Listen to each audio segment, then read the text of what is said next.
New England is one of the most historic and culturally rich regions in America. A lot of stuff has originated here. Chocolate chip cookies, stamps, and the sport of basketball, just to name a few.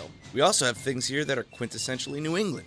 Things like clam chowder, Maine lobsters, Vermont maple syrup, Boston baked beans, and Boston cream pie. And stuff that isn't food, too.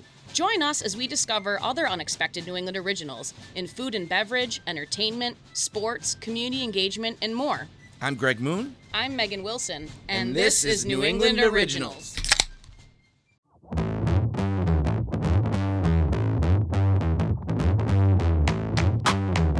Well, welcome back to the New England Originals podcast. This week we are speaking with Pam Chin, the owner of the Corner Pub in Boston. Thanks for joining us today. Thanks for having me. So tell us about how did you become a bar owner? What was your career path like? I went to college, and then I got a degree in art. So I went back to school, became an interior designer, and my husband decided he wanted to buy a bar. And you were on board. You were ready to go. Why not? We were 30 and had enough time to fall on my face. So I decided that we would give it a shot. I had no idea if we were ever going to get the money to do it. My father-in-law was lucky enough that he became our partner at the beginning. He owned some restaurants down the South Shore, but had retired from it. And we made it work. So for people who don't know where the Corner Pub is, do you mind kind of describing where it is? So we are smack dab in between South Station and Chinatown. So if you're coming from the bus terminal at South Station, you go straight up Beach Street. And then if you keep going Beach Street, it's the gate, and I'm right in the middle. So perfect. It's a big after work bar in that area, or yeah, it's really from 4 to 7 or 8 every day. We're pretty packed. So and what made you decide on that location? Was it the Corner Pub when you bought it, or tell us about the history? So my husband's uncle worked there for many years. It was called Wedgie's Pub, like Weggies. His name was Reggie Wong, very, very popular in Chinatown. So the sign was misspelled? So he called the sign company, and a play on, being Chinese. He said it was Reggie's Pub, and they heard Wedgie's Pub. Come on. That's what happened? Literally, the sign says Wedgies. I still have it in the basement. Oh, my God. And so when that happened, they were just like, hell with it. We're rolling with it. This is the name. They went along with it. Because it's a carved sign, right? Yeah, it's beautiful. Yeah, it is. It's still great. So when we did our sign, we kind of mocked it, and he didn't sell the name to us, so thank God. And, being really original, we're on the corner, so we're the Corner Pub. That's all the thought that went into the naming. It's just we're on the corner. It's the Corner Pub. So honestly, we were at the bank, and truthfully, we had talked about names that were like chopsticks and shillelaghs, with like a leprechaun leaning on a shillelagh with chopsticks, and the bank said no. Well, then how did Jose McIntyre's get their funding? I feel like there's a few of that in Boston where you have the multicultural names. Yep. That's funny. Yeah, that's kind of how it went. What year was that? So we bought it officially in 2008. 2008. Yep.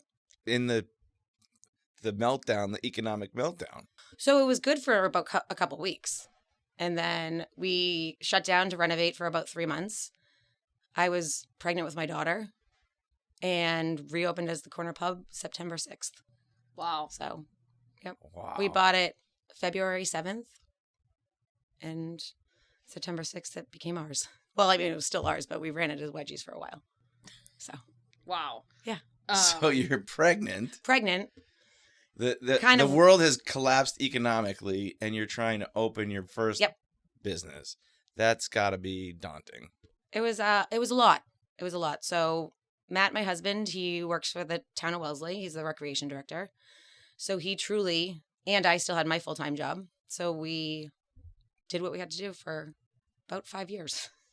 We both worked 2 jobs and had 2 kids, and yep. So that's obviously a lot of work. I mean, just owning the bar without having the other job. So you have to be driven to want to work that hard to make it happen. So what was it about owning a bar that just appealed to you and your husband? Was something that you really wanted to do? Well, Matt had worked there when he was in college, just picking up shifts. And honestly, it went on the market, and I was actually at a job. I was working with an architect in Cambridge at this really important meeting, and he calls me, we have to talk. I thought someone died. And truly. And he's like, the pub's for sale. Okay. And I was like, all right, if you want to try it, we'll give it a shot. And it all ended up working out. Matt's uncle worked there for a little while. He was a character. His nickname was Bolo. His picture's still everywhere. He unfortunately passed away, I think about 6 or 7 years ago. We had our ups and downs with him because he was used to running it the way it was. And it was a true dive. It was disgusting. Like, you would not have used the bathroom. No. Wait, is this the plot to, what's that new show? The Bear? Oh, the Bear. Oh my God, have you seen it? It's yeah, so good. it's excellent. So Yeah. good. Yeah. So Matt laughs. But all the that, time. right, he comes in, and then the guy's like, this is how we do things. Well, yeah, and it was- then the guy's like, well, we're going to do them different. It was truly difficult to get them. We kept a lot of the old staff until we could get moving. And, we had a ton of support from family. Matt's dad worked his butt off. He went back to teaching. So he was able to come in, so we could have a little bit of family time. I mean, put it this way. I had my daughter February 13th that following year. No, 12th. Sorry. Matt's the 13th. Don't worry. Either she won't listen or we'll I edit it I out. don't We got remember you. any of my kids' birthdays. It's fine. And after I had her, she actually had a pretty tough birth, went to the NICU, and Matt left and went to work. Oh my! At the bar. Yeah. How old is the building? The building was built in 1853. It was an old shoe factory. I think in the it might be 30s or 50, I don't remember exactly the date, but the top 2 floors burnt down. So the building actually still has 2 floors of air rights. The history of it is really cool. And so sometimes when it rains a lot, like you can still, if you're in the basement, kind of smell like the timbers that have been charred, and Oh wow. it's pretty cool. The history of the building is really amazing. It was actually a bar before it was Wedgie's Pub, but that was in like the 50s, and it was called Suds and Subs, I think. Okay. And it basically was like a sub shop that you could get beer. That sounds great. And then I love that. Reggie and Ronnie, brothers, the Wongs, they opened it in 72, I believe. So when we moved our banquettes out, I think it was 5 or 6 years ago, whenever, we used to have round moon, like half moon Mhm. banquettes that you had to step up, that we had to take them out because if I saw another person fall on their face Mhm, coming off of mhm. this little like 6-inch step, it was becoming dangerous. Right. Right. So we put all high tops in, and like we pulled it out, and it was like maybe it was when we first renovated. That's when it was. We found one of their like old menus, Oh, and it was Wow. like, That's I'm like, cool. wow, so they never pulled this stuff out. So what were were there changes that you made immediately when you took over? We did. We renovated. Yeah. And it took a while. We were super lucky that all our old regulars supported us. We had to weed a couple of them out, but we were a construction bar. We had all the guys in after work, and it was just buckets of beer. And when we opened, we only had, honestly, Budweiser, Bud Light, Miller Lite, maybe Coors Light. Wow. We had Heineken. The fanciest beer we had was Amstel Light. When I brought in Corona, I thought people were going to kill me. And this was in 2008. Yes. Yeah. Our beers were still $2.25. Wow. And when we reopened, we were nervous to ask people for an extra 25 cents at $2.50. So we were lucky that we still had people come in. Like, they were super supportive, and over the years we had to start changing things and moving things along. We ups and downs. So Still got buckets of beer. we started the buckets of beer. So it used to just be single beers, and then it was like, wait a second, we can make our lives so much easier. So here you go. So here's your 5 beers. I think back then, maybe $14. If it was 15, it might have been. It was either 14 or 15 bucks. So, That's wild. and that's what got us through. So, Now you have all the crafts well, yeah. rotating. I'll never people forget the coming day in I met buy- Ed. Tell us. So Ed came in and he said, well, why don't you have Harpoon? Because it's the corner pub. Right. Right. I Have mean, you seen our list. The exciting drinks would be like pouring a vodka soda. We didn't have anything other than just a normal bar. And I was like, all right, sure, I'll take in Harpoon IPA. So we got in the bottle. And then as, I got to know you guys, you talked to me about putting a little draft system in, which was a kegerator with 2 handles. It was UFO raspberry and IPA. And I still have that kegerator.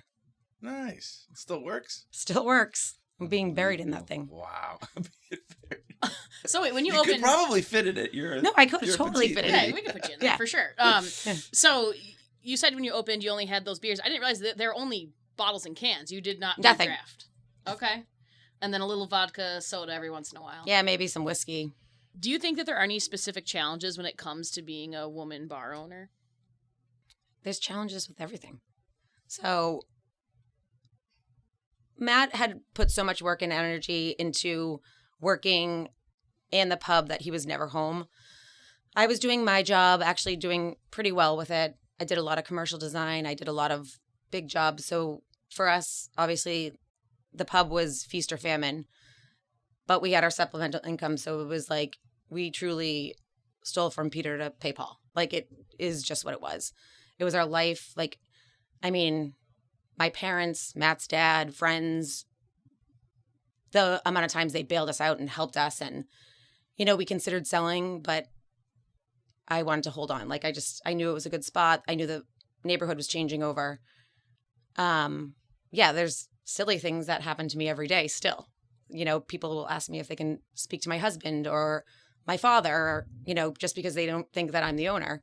And Matt is the owner also, but he is just there for moral support at this point, just like I was for him the first 5 years. So, sure, they can talk to them, but they're not going to have many answers. I've learned that, A polite way of saying it. He doesn't know shit, but go ahead. Yeah. You're talking to the owner, big boy.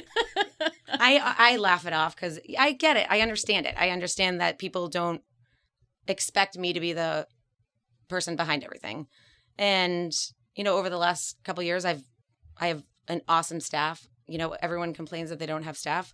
I'm fully staffed. I have great people. They start working with us and, they stick around. So now our manager, TC, he's amazing. He's taken off so much pressure on me. He is running the place great. And it's really easy because when they ask for my dad or my husband or some guy they need to talk to, they have it. And it doesn't bother me. Yeah. It's okay. It's all right. You share responsibilities and you make it work. So I just wanted to talk to you about, what you do in your bar to make sure that not only women, but all patrons are safe in your bar. Thank you. So I so appreciate that you said that. It's not just women that are at risk. Everybody's at risk. Again, we're super lucky. I actually just did an interview with WBZ on this. And I think the city is taking great measures at trying to figure this out and helping. We had to do a mandatory Zoom call with the police, licensing, the city council, everything on how we're going to help stop this, craziness. So they're being so proactive on it that it's the first time I've seen them truly proactive on making something stop. So what we have the little covers that, not just coasters. I got the covers that look like, when you're at room service, somebody can see if they tamper with your drink. Also at the corner pub, if there's a creepy guy or a creepy girl, everybody's going to see it. Mm-hmm. And trust me, it's probably not even going to get to me. Somebody else is going to be like, you got to go, respectfully and, being nice. But if there were a bunch of guys there and there was some guy creeping on somebody, man or woman, it doesn't matter. They're going to probably remove them before I even. Yeah. Do you see your regulars getting involved in those kind of situations?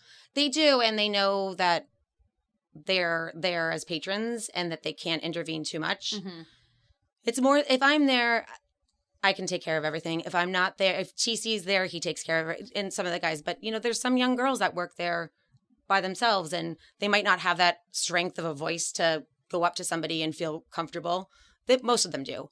But that's when we're lucky. We have these guys that are there all the time, and they're going to respectfully take care of things. Yeah, I mean, they want to preserve the space for themselves too. It's Right. like, I think, having your bar where you're local is a sacred space for you, and it's something that you're proud of, and you want to make sure that it's a safe space for anyone to be able to join and become part of the culture there. So it's great to hear that you guys have a lot of support on that. So tell us about your clientele. I know you mentioned that you had some construction workers. Like, who was the bar goer at the time when you opened? Even back then, super eclectic. So People call it the Star Wars bar. they do, but Right? it's Sometimes we have because of the people. every They're walk from of life. Every walk of life. Yeah. We have people that run huge companies to, you're not sure if someone's homeless. Famous artists. We have very famous. Who seem to be both. Fair. Who are some of the famous people that have been into the bar? So my dad actually used to work for us on Sundays. And he's the best. Now he's 78. Dad just comes in to say hi, and everyone's very excited when Dad comes in to say hi. But unbeknownst to us, on Sundays, Mark Wahlberg used to come in. Just come in. I'm like, you didn't want to tell us? He's like, he didn't want anyone to know. Wow. So we get some Red Sox players, some Bruins players, but everybody leaves everyone alone. And some of the old regulars are lifelong friends, like lifelong. We travel with them. We see them. They know my children. Who are some of your favorite regulars, and tell us a little bit about them? So put it this way, our friend Kathy, we call her Sister Kath because she's one of 5, and they all just call each other brother, sister. She's my son's godmother. Oh, come on. Wow. Yep. Who isn't? I can't choose a favorite. That's like telling, Sister Kath gets the props because she's my kid's godmother. But I mean, I wouldn't. I can't choose them all. The reason I'm lucky to have the pub, here's Pam's stories, is people that have walked into my life, and people that, like, this past month I've met, like, a woman that has changed my life, like, literally forever. It's like gonna make me cry. So Let's hear it. So her husband had a heart transplant at Tufts. She came in one Monday, and Mike, our older gentleman that works with us on Mondays, he was like, it made me so happy because she thought he was the owner, and she was so thrilled with his service. And on that following Wednesday, Kevin was working, and I was getting up to leave. I had my bags on my shoulder. I'm like, I'm going to be responsible today. And Kev's like, these women at B6 want to talk to you. So I popped over. I'm like, oh, guys, thank you so much. And she's like, I just want to let you know that the service was great. And so I ended up sitting down. And we just started, I'm like, oh, what brings you to the city? Are you guys traveling? And she's like, oh, my husband's been in the hospital for a month. Yeah, like, tells me, or like, oh, well, thank you. And since that day, we've become like super good friends, and we've been actually a super great support of each other. And what this woman, she's taught me even more so to take things in stride. And we have this silly flamingo at the pub. Her name is Fran. And I met this great artist in New Hampshire that it's this giant flamingo. So I'm like, how am I going to get someone not to like steal this thing? So everybody started signing it. So Jill and her friends started signing it. They signed it on the heart. This is before her husband Doug got his new heart. Still no heart in sight. So that was Wednesday, Thursday I saw her. And on Saturday of that weekend, she texted me at 10:30 at night, and she's like, he has a heart. And they've had this, it's been weeks now, struggle. He's actually doing better. They've helped him out. And the things I like honestly try to do a lot is just make people smile. Like that's my job. And so, because she loves this flamingo, I ordered flamingos, and I went and brought the whole cardiac ICU, all their staff, food, and I brought them flamingos to keep everybody smiling. Oh, I love that.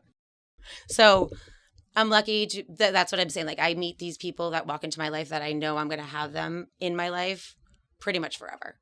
And she says that I support her, but I think she supports me more. That's great. It makes you know it's important. Yeah. So those are the things that I'm happy about. I think back, like, when Ed walked into the pub, I don't know if it was 12 or 13 years ago. it was like right after that, I met you, and, you know, Right. Ed's become like part of my family. Yeah. But when I was bringing this food over, and it was truly just like, you know what, those nurses and doctors work like crazy. So her dad was surprised, Jill's dad was surprising her from South Carolina. And I had met him a couple times. He's just a hot shit. Like, guy laughs, definitely makes his daughter feel happy. And as I'm walking into the lobby, I have no idea where I'm going. And I'm like, all right, I'll meet you at the 5th floor. Oh, forget it, I have help. Her dad was getting on the elevator the exact same time, and he was surprising her. What do you consider to be the most important elements of a great bar? And I know you have That's theories easy. on this. That's easy. So the corner pub's a little different than most places. I think the most important is accepting people for who they are. I don't judge anybody by No judginess. them walking in. And it's hard sometimes, like with your staff, where it's all about your service, and it's about how you treat people and not judging someone. So I don't know why someone's coming into a bar to drink. You could be celebrating something. You could be Depressed. Yep. You could be. Something just happened. Yep. Someone could be sick. Someone could have died. You could have gotten fired. Maybe a new job. So it's either, and sometimes you're just there to hang out. But it's not my place to make your day a bad place. And at the corner pub, like, our job is to make sure you have a good experience. Like, if I'm in a bad mood, I might be able to talk to my friends and be like, oh, but if I meet someone new, I have to put a smile on my face and I need to move on. So that's how I chose to run that place. And over the years, it did take a little while, but now everybody gets it. They understand that you don't judge a book by its cover. There's people that we judge, we're like, ooh. And then they're the people that, tip the guys $100 and you totally unassuming. Or, people that you expect a little more from them, they disappoint you. So How would you describe the environment of your bar is my next question. But I mean, just going to it is all walks of life. Yep. And they all get along. It's like, it is the most amazing thing. the big purple. So if it was political, it's like a purple bar because you got construction workers who might be Republicans, and then you get artists that might be Democrats, and they're all having beers together, and there's no fights, and everyone's happy, and everybody's got their own weirdness, right? A little bit. 2 rules at the corner pub: no religion and no politics. Yeah, so people just get along. They're all, in a place where you can just be yourself without being judged. Yeah. That's huge. Yeah, and it really, that's the most important. And people do say to me that they feel like they're sitting in my living room. And I mean, people from the pub do come to my house, and it extends into it does. Right into Canton. It does, because it is my life. And it's funny because I have to find a fine balance between my home and work. But the best part is I had the pub before the kids. So the pub's my first baby. And my kids accept that, and they understand that. And I have the support. My parents live with us, and they support us. And it's a different lifestyle, for sure. But that's what I think is the most important. Just nobody gets judged, and your point of running a place and being a bartender is to make sure that everybody has their own thought process and say in their day. It's not my job to make your day worse. It's my job to make your day better. There's also something special about your bar in the kitchen. Like, you have a special thing that I do. Do you want to tell us about the egg rolls? So when we opened, Matt's half Chinese, and his dad owned Chinese restaurants. And he was like, I'm going to make egg rolls. And he started making steak and cheese egg rolls. And if I ate another steak and cheese egg roll when he started making them, we were like, oh. And he finally got it. Like, he got it, and they're amazing, and it's still the same recipe. And then it just started evolving. It was like, someone would be like, oh, make a buffalo chicken. So we'd make a buffalo chicken. Then it would be make a mac and cheese. Make pepperoni pizza. Sweet chili pork. Oh. Thanksgiving, you get a Thanksgiving we have a one. Thanksgiving. Come on. Corned beef, corned beef and cabbage. And the corned beef and cabbage one's epic. It's like eating a corned beef and a cabbage dinner. That's amazing. But in an egg roll. Yep. Sign me up. Do you do like, tell me about, are there dipping sauces? Oh, yeah. Like, I need to know more about this. Every single one has its own dipping sauce. The guys make everything homemade. Every single egg roll is rolled in there. They work their asses off. And he picks one egg roll a day to replenish the supply. So our kitchen staff, Francisco and Salvador, they're amazing. There's only 2 guys in there. You know, a lot of places went out of business during the pandemic. And you didn't. You survived. And I personally know it wasn't easy, but I'd like you to tell everybody else, like, how did you make it through? It's a lot. So you can only have ups if you have downs. So it's the people I've met, the people that supported me. You realize actually who your friends are, who your friends aren't. You realize that people come out of the woodwork to help you out. Like the support of our town. Like we live in Canton and they call it CAPT. It's like the PTO or PTA or whatever you call it. They would arrange like once a month, like these caravans of families that would just come and do takeout for us. And, you know, once the city allowed us to actually sell like growlers of beer and stuff like that, like people really came to support. So back up a little bit. When they first they just shut everybody down. They say you can't even open a bar. Yep. But you had food. You could do takeout. The shutdown for me was actually a good reboot, like just personally, emotionally, actually seeing my kids. It was being with my family. So, but then after it went, you know, a little longer and didn't know when you could actually even do takeout, that's when it became real. And I could have just stayed shut down, but you have to remember, I opened right when the economy crashed. And so this to me was no more difficult than it was when I first opened. Because I was 30 years old with may as well have been $1 gazillion worth of debt. And I was able to, we had done so well for so many years and worked so hard that we weren't in financial dire straits. So, you know, I mean, the PPP loans and all that stuff, like it helped. But you could have just shut the doors and gone on vacation and take. Yep. To be honest, I'm sure there's people out there that took that PPP money and did just that and blew it on going to another state. Yeah, I mean, I used it really smart, and you know, we kept up with rent, we kept up with our bills. You were open, and I was open. Speak. Yep, and I was able to truly I kept a positive attitude until, you know, once the plexiglass and all the stuff, like that's when the anxiety kind of hit, or when, you know, the governor would say one thing, but the mayor would do something else. And it was like, there might be a state rule, but then Boston was more strict. Mm-hmm. So you would get these blows that you just, you know, didn't know what to do. And then we did the patio. So even because of the social distancing, we could only have 4 tables out there, which was like, I think it ended up being 12 people, which helpful. Any person's helpful at that point. And that was only like 2 weeks of having to do the patio, and they approved that really quickly and they let you move really fast. But then when they opened inside, it was the distancing, and then it was, I think, if I'm correct, it might have been 10% occupancy. If that was so, like so you could have a dozen people. Maybe it was. It might have been a little more. Maybe 20. Maybe 20, because I was allowed to have 9.5 people. 9.5. And I'm like, all right, like maybe I'm the half. Yeah. But then at first they were making it. It included staff. Okay. So Jesus. 9.5 including staff.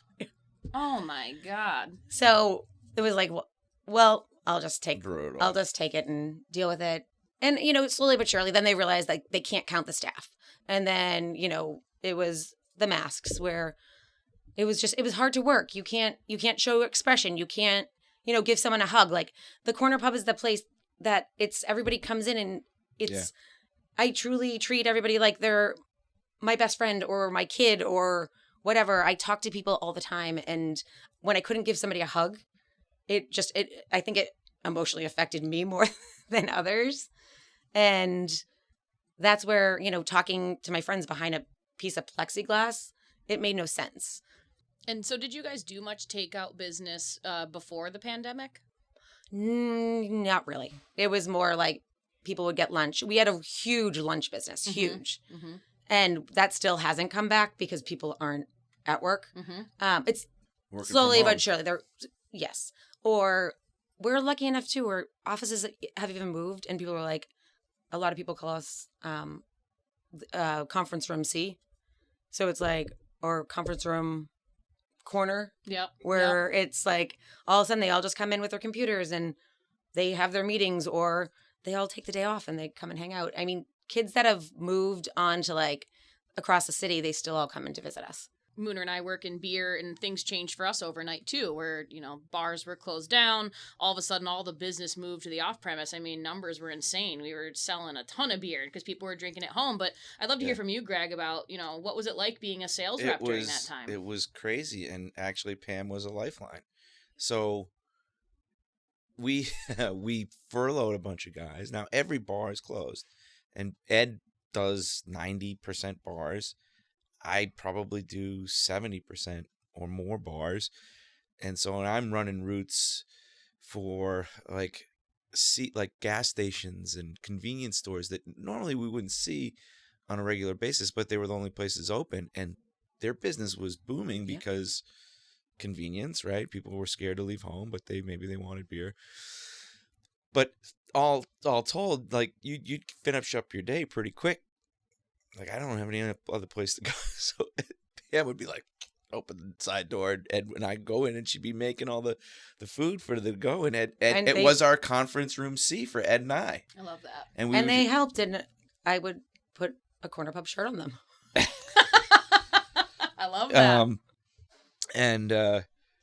So we kind of witnessed this like firsthand. It was pretty amazing. But you guys were a good support for me too, because it was like we weren't breaking the rules, because they were truly like actually helping us. We weren't over occupancy. No. It was like me and one other person, and then they would come in, do their work, and it was our office away from the office, which was beautiful. Yeah. Thank you, Pam, for joining us here today. We love talking to you about the Corner Pub and all that goes with it. So we appreciate having you, and can't wait to have a beer with you soon. Thank you. Cheers. Cheers. Thanks, Pam. Thanks, guys.